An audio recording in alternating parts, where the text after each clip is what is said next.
सुभाषपा प्रमुख ओम प्रकाश राजभर जी हमारे साथ हैं। आज मुंबई जा रहे हैं, वहाँ पर सुहेल देव के सम्मान में एक बड़ा कार्यक्रम होना है। सर, क्या कार्यक्रम है और कब निकलेंगे आप?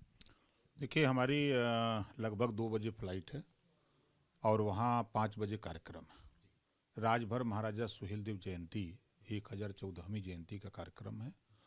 आज दहिसर में कार्यक्रम है, कल भिमंडी में कार्यक्रम है।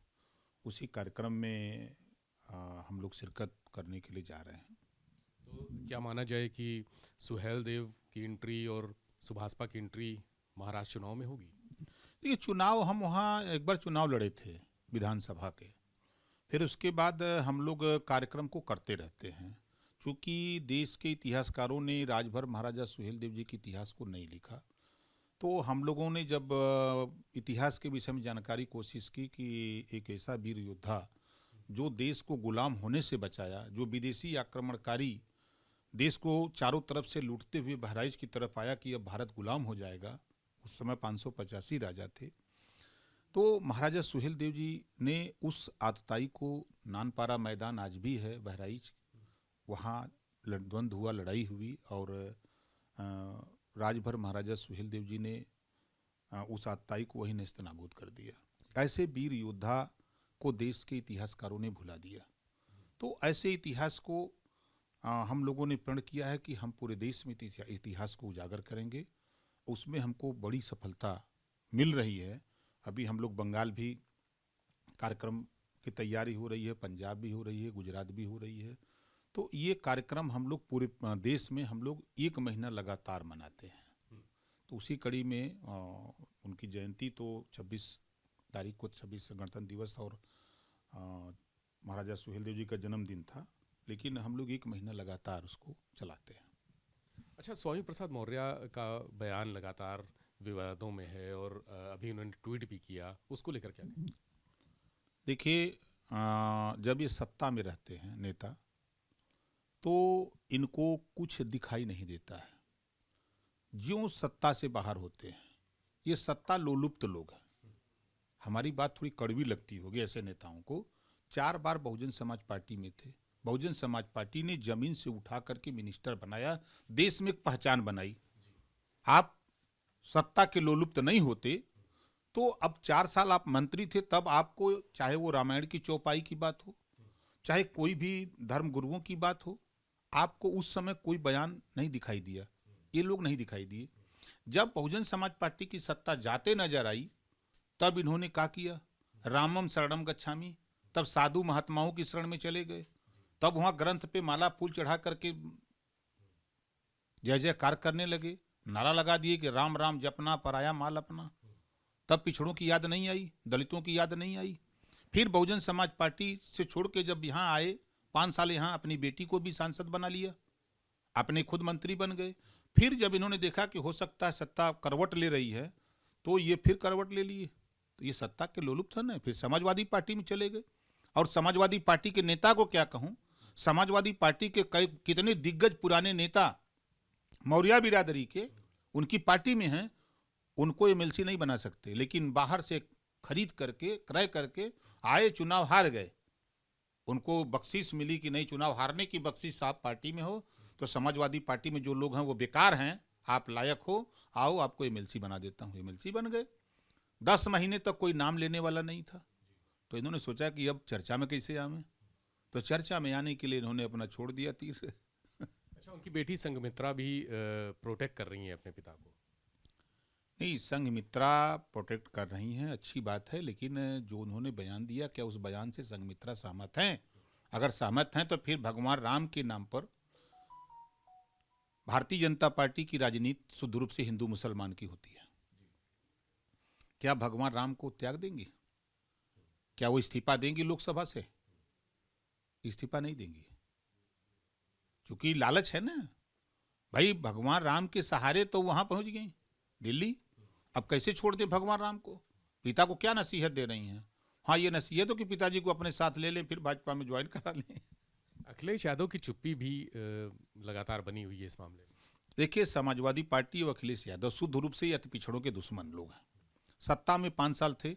इन्हीं के कार्यकाल में, समाजवादी पार्टी के कार्यकाल में, हाई कोर्ट ने 4 सितंबर 2013 को कहा कि जो 27% पिछड़ों को आरक्षण मिल रहा है, इसका लाभ 12 जातियां उठा रही हैं, इसको बांट करके सबको दिया जाए। ये बात हाई कोर्ट ने उत्तर प्रदेश सरकार को कहा।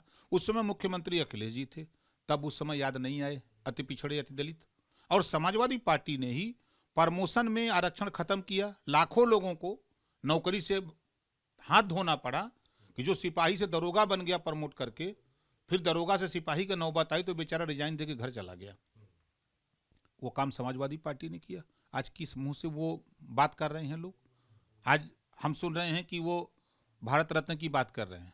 अरे आप भारत रत्न की बात करते हो, करो, ठीक है, लेकिन आप राजभर महाराजा सुहेलदेव जी को भारत रत्न मिलना चाहिए, जिन्होंने देश को गुलाम होने से बचाया, विदेशी आक्रमणकारी को नानपारा का मैदान बहराइच में खत्म कर दिया, नेस्तनाबूद कर दिया। 169 साल लगातार कोई विदेशी आक्रमणकारी भारत पर आंख नहीं दिखाया।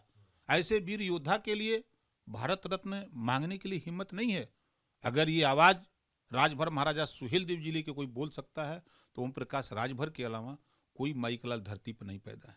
तो मुलायम सिंह यादव को भारत रत्न देने की मांग से आप सहमत नहीं है? अब देखिए, हम तो भैया समाजवादी पार्टी के कारनामे को पढ़े। समाजवादी पार्टी 4 बार सत्ता में रही, 4 बार में अति पिछड़ों के लिए क्या किया? धोखा किया, अति दलितों के साथ धोखा किया। तो अब ऐसे लोगों को अगर देना तो दें, हम मना थोड़ा कर रहे हैं। लेकिन हमारी मांग है, हम सरकार से भी मांग करें, अभी हम प्रधानमंत्री से मिलेंगे, गृह मंत्री से मिलेंगे, मुख्यमंत्री से भी मिलेंगे कि राजभर महाराजा सुहेलदेव जी को भी भारत रत्न की उपाधि मिलनी चाहिए, क्योंकि उन्होंने देश को गुलाम होने से बचाया, देश की एकता अखंडता को कायम रखा। तो ऐसे महापुरुष को भारत रत्न मिलना चाहिए।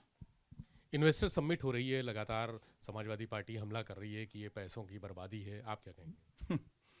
जब समाजवादी पार्टी सरकार में रहती है तो वो भी तो यही कमुआ करती है। अब देखिए, समाजवादी पार्टी विपक्ष में खाली चिल्लाए, उसके पास वो कैपेसिटी नहीं है। उन्होंने 4 बार सत्ता में रह करके जब लोगों को धोखा दिया, राजभर को हिस्सा नहीं दिया, चौहान बिंद बारी बियार को नहीं दिया, बंसी बंजारा बहलिया कंगार को नहीं दिया। जब उनके साथ मुसलमान, जिसको नाई ये जोल्हा दुनिया सारी साईं दर्जी फकीर शेख सैयद पठान के नहीं हुए, तो दुनिया के का होंगे? तो इस नाते जो उनके काम हो रहे हैं वो सब के सब डरामा है, कुछ है नहीं। समाजवादी पार्टी शुद्ध रूप से अति पिछड़े अति दलितों को धोखा देने वाली पार्टी है। बहुजन समाज पार्टी आज चिल्ला रही है ना, 4 बार सत्ता थी तो आपने क्या किया? आप गिना दो काम कि आपने कश्यप के लिए किया हो, बंजारा के लिए किया हो, बारी बियार के लिए किया हो, और बंसी के लिए किया हो। आपने किसी ऐसी कौम को बता दो जिसके लिए आपने काम किया हो। आज तो घर गिराए जा रहे हैं। कानून बनाने की जब पावर आपके पास था कि जो जहां बसा है उसके नाम दर्ज करके उसको दे दिया जाए, बहुमत की सरकार अखिलेश की भी थी, मायावती जी की भी थी, इन लोगों ने कानून क्यों नहीं बना दिया? आज भी बीजेपी गवर्नमेंट है, इनको कानून बना देना चाहिए था। लेकिन गरीब बेचारे भू माफिया के नाम पर गरीब उजाड़े जा रहे हैं, किसी को दिखाई नहीं दे रहा है। ये बात अखिलेश जी को नहीं दिखाई देगा, मायावती जी को नहीं दिखाई देगा, किसी नेता को नहीं दिखाई दे रहा है, लेकिन ओम प्रकाश राजभर धरातल पे है, उसको दिखाई दे रहा है। तो ओम प्रकाश राजभर की भाजपा में डिमांड बढ़ गई है, इशारा है आने का, कब जा रहे हैं? राजा को पता नहीं, मुशारा बन बांट लिए, हमें तो खुद नहीं पता है कि कहाँ का हो रहा है। हम तो जो 25 करोड़ आबादी है, उस आबादी में जो वंचित लोग हैं, अधिकार से अपने वंचित हैं, उनके बीच में हम अपना काम कर रहे हैं। अभी आपने चैनल पे भी चलाया, देखा भी कि अभी आजमगढ़ मंडल में महिला हक अधिकार महारैली हुई, फिर फैजाबाद मंडल में हुई, बस्ती मंडल में हुई। इसी 5 फरवरी को गोरखपुर मंडल में महिला हक अधिकार महारैली होने जा रही है। हम कार्यक्रमों को लेकर के उनके बीच में जा रहे हैं कि आप उनको उनके हक के लिए जगा रहे हैं।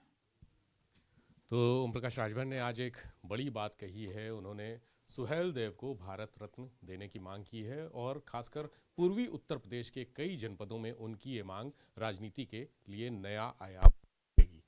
कैमरा सहयोगी राजू के साथ विवेक त्रिपाठी, एबीपी गंगा, लखनऊ।